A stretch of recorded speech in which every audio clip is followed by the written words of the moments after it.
Assalamualaikum warahmatullahi wabarakatuh. Innal hamdalillah nahmaduhu wa nasta'inuhu wa nastaghfiruh wa na'udzu billahi min shururi anfusina wa min sayyiati a'malina may yahdihillahu fala mudilla lahu wa may yudlilhu fala hadiya lahu. Asyhadu an la ilaha illallah wa asyhadu anna Muhammadan abduhu wa rasuluh. Yang terhormat kepada Ustaz Dr. Imam Wahyudi dan yang saya hormati kepada guru-guru dan kepada teman-teman sekalian. Puji dan syukur kita atas kehadiran Allah Subhanahu wa taala yang telah memberikan kesempatan kita untuk belajar bersama di majelis taklim hari ini. Salawat beserta salam kita sanjung agungkan kepada Nabi kita Nabi Muhammad SAW yang telah mengajarkan agama Islam dari zaman jahiliyah sampai saat ini. 3 kalinya izinkan saya duduk di sini menyampaikan tafsir surat An-Naba. Surat An-Naba terdiri atas 40 ayat, termasuk golongan surat-surat Makkiyah, diturunkan sesudah surat Al-Ma'arij. Dinamai An-Naba, artinya yaitu berita besar, diambil dari perkataan An-Naba yang terdapat pada ayat 2 surat ini, yaitu Anin Naba'il Azim. Dinamai juga Amma Yatasa'alun, diambil dari perkataan Amma Yatasa'alun yang terdapat pada ayat 1 surat An-Naba.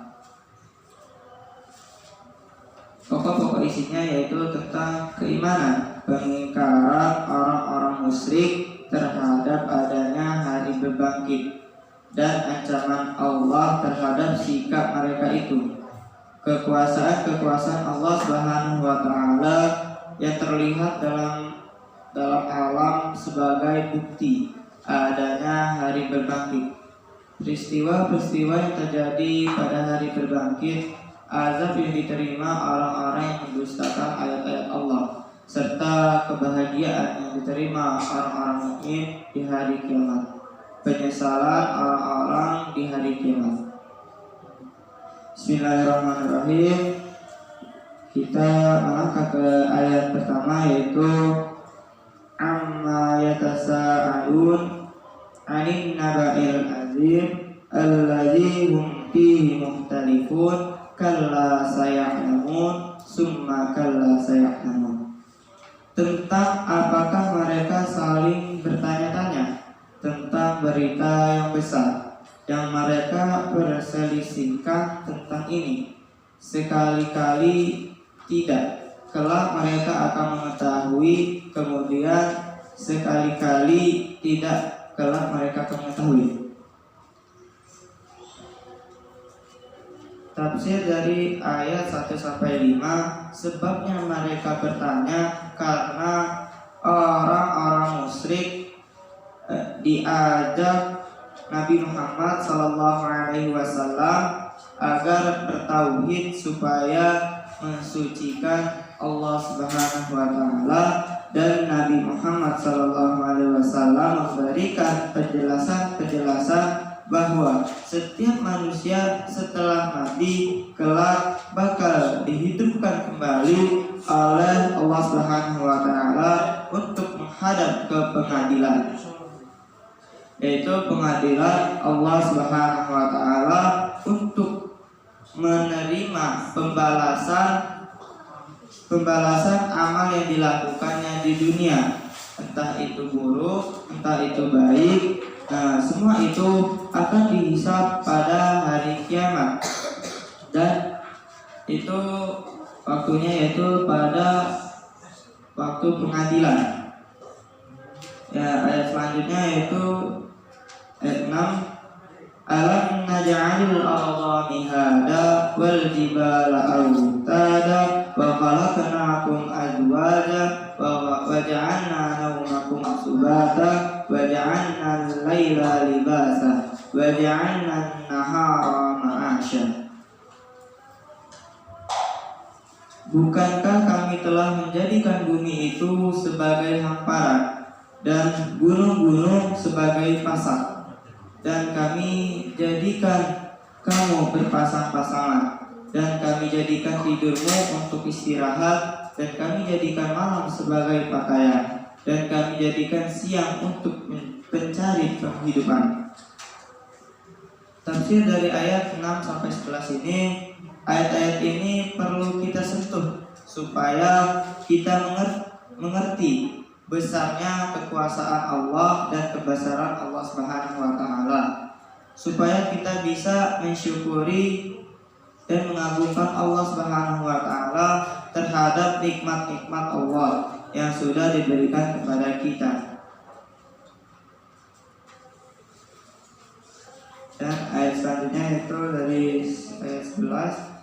Wa banaina fawqakum sab'a sidada wa ja'alna sirajan wahaja wa anzalna minal mu'sirati ma'an sajjaja linukhrija bihi habban wa nabata wa jannatin alfafa.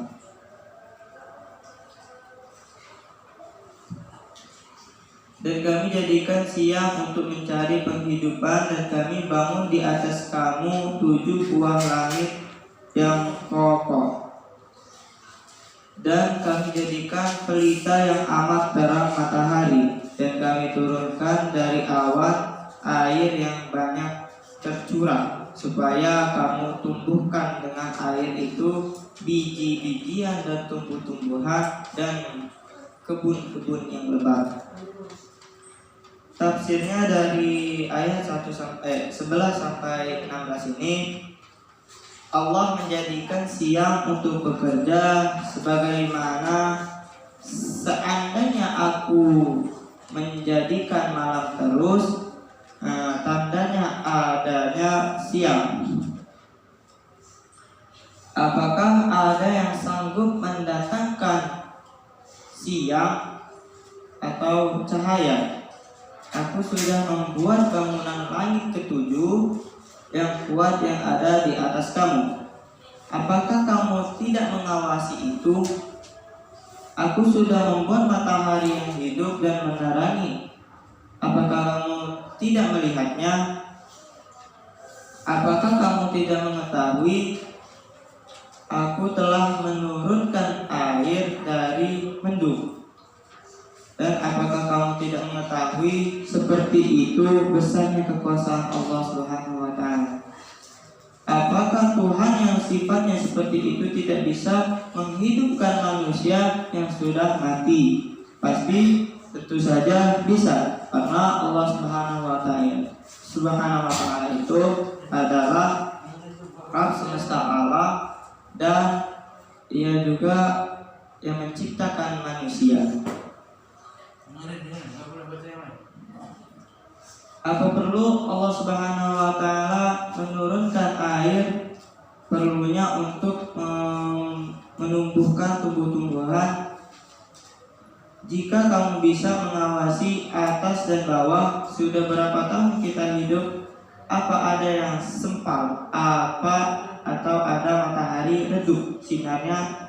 Apa pernah tahu setiap tahunnya tidak pernah hujan? Apakah pernah tahu tumbuh di bumi? Ada pernah tahu akal Tuhannya yang seperti itu besar kekuasaannya?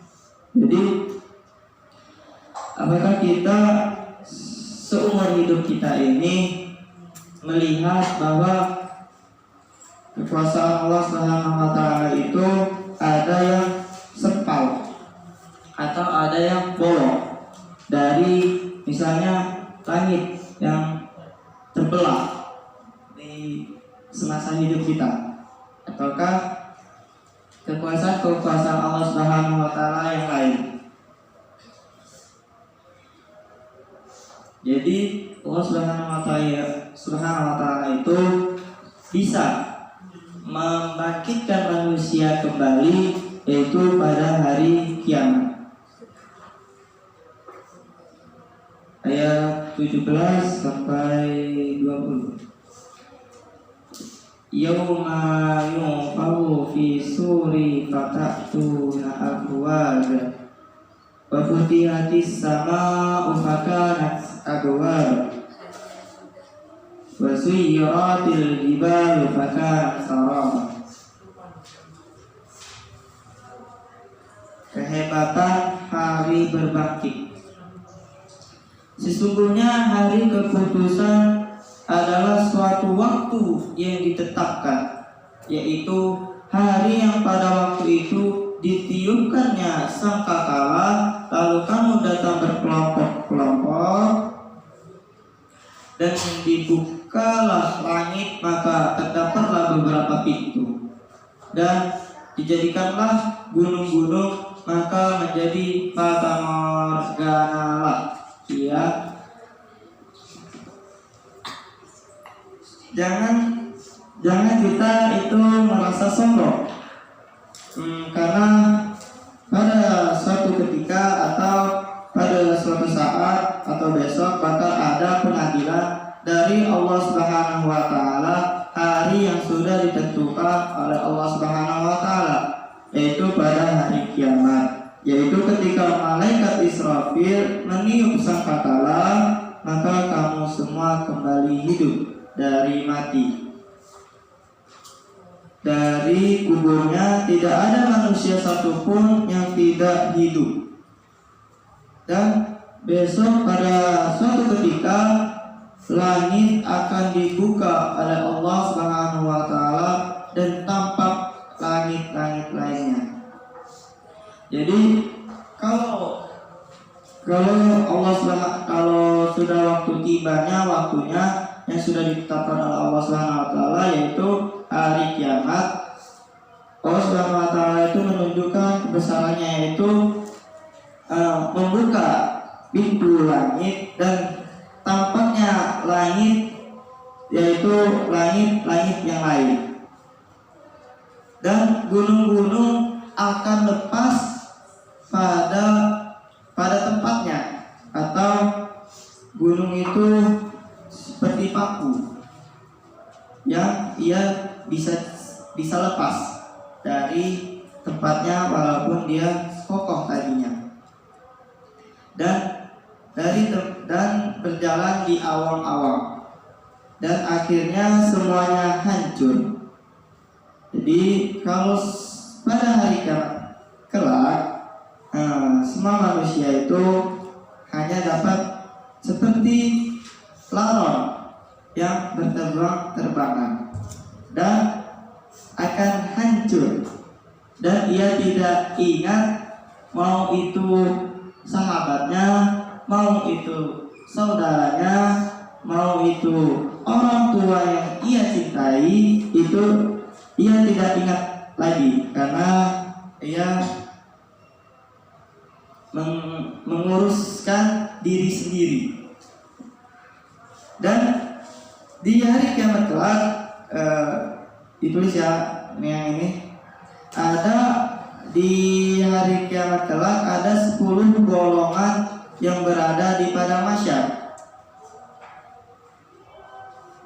Tulis, ada 10 golongan yang berada di padang mahsyar kelak, dan sudah dibedakan rupanya atau yang sudah dibedakan wujudnya. Oke, yang enggak tulis ntar saya tanya ya. Yang enggak tulis.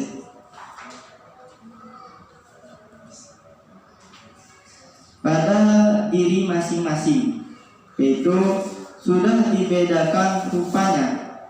Masing-masing itu semua dari golongannya orang-orang Islam.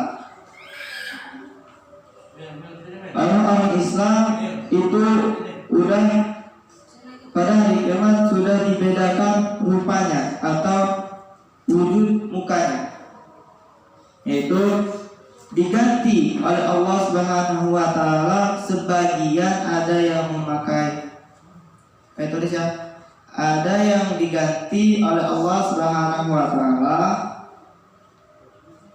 sebagian tulis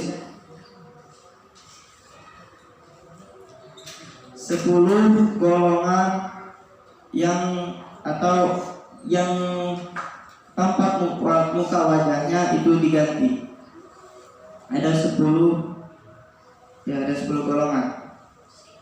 Yang pertama yaitu ada yang memakai muka atau wajah kera. Ada orang yang berwajah monyet atau kera. Dan terus yang kedua, orang yang mukanya celeng atau babi, yaitu orang yang ahli memakan harta haram, orang yang memungut. Yang ketiga yaitu orang yang terbalik kepalanya, mukanya untuk berjalan, kepalanya ini untuk jadi kakinya ini di atas gitu. Orang yang terbalik kepala mukanya untuk berjalan. Dan tulis yang keempat yaitu orang yang buta. Kalau buta pasti dia tidak bisa melihat atau pandangannya itu yaitu gelap. Yang kelima, orang tuli atau bisu. Tuli atau bisu. Tuli itu pendengarannya ini sudah tidak berfungsi. Tuli. Bisu itu orang yang lisannya itu sudah itu tidak bisa ngomong ya, nggak bisa ngomong ya.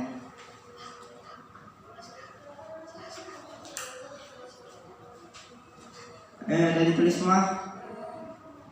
Yang keenam, orang yang lidahnya digigit sampai putus. Orang yang lidahnya digigit sampai putus. Orang yang lidahnya digigit sampai putus.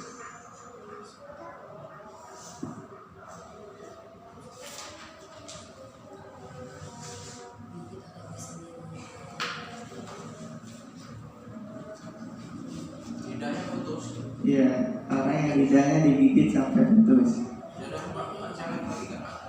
Yang ketujuh, orang yang tangan ditaruh ke lehernya dan kakinya yang sudah putus, yaitu orang yang menyakiti tetangganya. Orang yang tangan ditaruh ke lehernya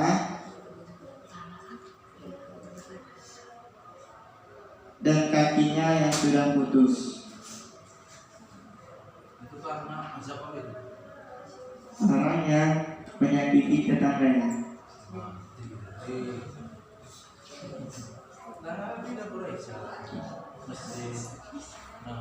Yang kedelapan, orang yang dipanjer oleh lehernya, orang yang dipanjer di lehernya atau dikaungi api.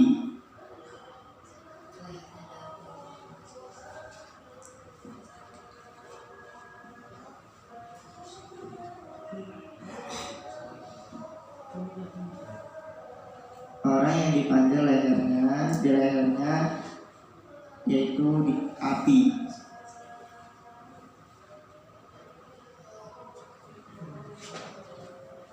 Terus 9, orang yang lebih bau daripada bangkai. Orang yang lebih bau daripada bangkai.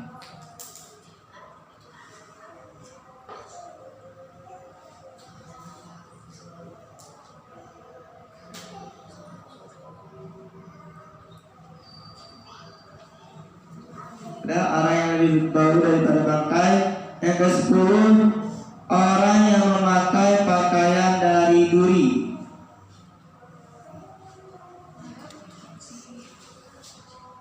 Pakaian dari duri. Oke, dari duri semua. Nah, saya akan menjelaskan dari satu tadi, orang yang berwajah atau yang 10 golongan ini, yaitu orang yang sebab-sebab ia kenapa diganti wujud atau ini ya apa, diganti oleh Allah Subhanahu wa taala wujud dirinya. Yaitu yang pertama, orang yang berwajah monyet atau kera, yaitu orang yang suka beradu-adu, beradu, ya, berantem lah, bully. Tuh, orang yang berwajah monyet atau kera. Yang kedua, orang yang mukanya celeng atau babi, yaitu orang yang ahli memakan harta haram, orang yang memungut harta orang lain tanpa peraturan yang sah.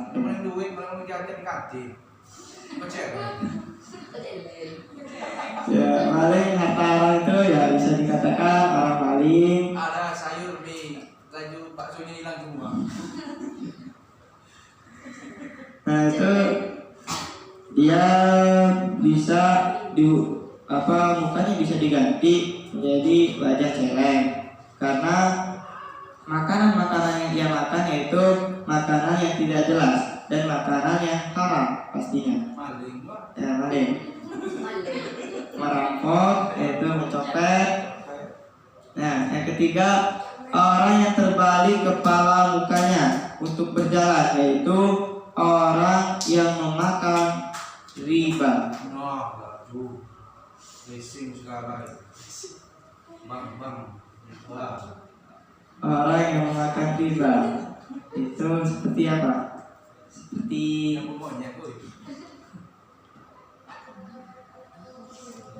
Seperti bank ya? Bank itu riba nggak? Iya. Bank riba ya? Denda riba. Denda. Racing riba. Gadaian kalau nggak syariah riba. Nah, riba. Kalau syariah. Yang keempat, Denda riba. orang yang buta, Nah, yaitu orang yang kebangetan terhadap perkara hukum. buta katanya. Melanggar hukum Allah. Ya, melanggar hukum Allah yang sudah ditetapkan oleh hukum-hukum Islam syariat. Yang kelima, orang tuli bisu, Nah, aduh, ini sih. yaitu orang yang membanggakan amal yang dibawa-bawa. Pamer. Ya, pamer, sombong ya. Udah habis Ya, Surat tahajud.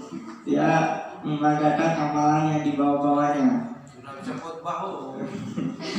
Dia sombong karena apa yang amalannya bawa, contohnya yaitu salat malam, yaitu ngaji Quran, ya, Sama tafsir. ya, Gitu. dia bisa menyebabkan ia berlaku sombong. Buta ya. Ya, buta, Sama tuli kopok. bisu. Yang keenam, orang yang lidahnya digigit sampai putus, Baru ya boleh. sampai menglewer apa? Nah, ini lidah ini apa, digigitnya sampai ya sampai ke bawah gitu, kayak ekor kucing ya. Gitu. Oh itu. Ada kayak gitu. Apa? Digigit. Apa itu? Hukuman karena Nah, ini yaitu orang yang alim, yang tukang ngomong, berpidato, yang perbuatannya tidak sesuai dengan perbuatannya. Ia menyampaikan Islam, ia menasihati orang, tapi ia tetapi jauh dari perbuatan atau perilaku dirinya tersebut. Enggak ada amal. Ya, Ngoceh. ya, cuma bisa nyuruh, cuma diri sendiri belum, Mengamalkan. ya belum mengamalkan. Belum satu kampung. Yang ketujuh, orang yang tangan ditaruh ke lehernya dan kakinya yang sudah putus, yaitu orang yang menyakiti tetangganya. Nah, kalau kita menyakiti tetangganya, maka tangan ditaruh ke lehernya dan kakinya putus. Nah, ini dapat yang orang yang suka menyakiti tetangganya. Yang kedelapan, orang yang dipanjar di lehernya atau dikaungi api, yaitu orang yang suka melaporkan kesalahan orang lain kepada pemerintahan. Waduh, ini apa? Mengadu. Ya, mengadu, melaporkan. Yang kesembilan, orang yang lebih bau daripada bangkai, yaitu orang-orang yang suka nuruti hawa nafsunya. Nah, nafsu ya kau sahabat. Kalau hawa nafsunya tidak bisa dikontrol, atau ia turuti setiap waktu, setiap menit, maka ia bau daripada bangkai. Misalnya kita mau kue, kita turuti. Kita maunya apa? Ayam, kita turuti. Sampai hawa nafsu itu tidak habis-habis, ia turutin. Yang suka Main-main tuh, bisa juga. ngobrol di masjid. Hawa nafsu itu dapat menyebabkan bau daripada bangkai. Yang ke-10, orang yang memakai pakaian dari duri, yaitu orang yang sombong, yaitu dia mengunggul-unggulkan dunianya. Woi, sawah kita ini lu masuk. Mobil kita Avanza. Ya, mengunggul-unggulkan, sombong sama dunianya, itu seperti jabatan, bisa yaitu apa, usaha-usahanya, atau yang ia masuk kepada keduniaannya. Ya, kita lanjut dari ayat 21. Oke, kita ada Siapa mau buka challenge? kata-kata saya yang salah, saya mohon maaf. Pada Allah saya mohon ampun. Subhanallah wa bihamdika, asyhadu an la ilaha illa anta, astaghfiruka wa atubu ilaik. Terakhir, assalamualaikum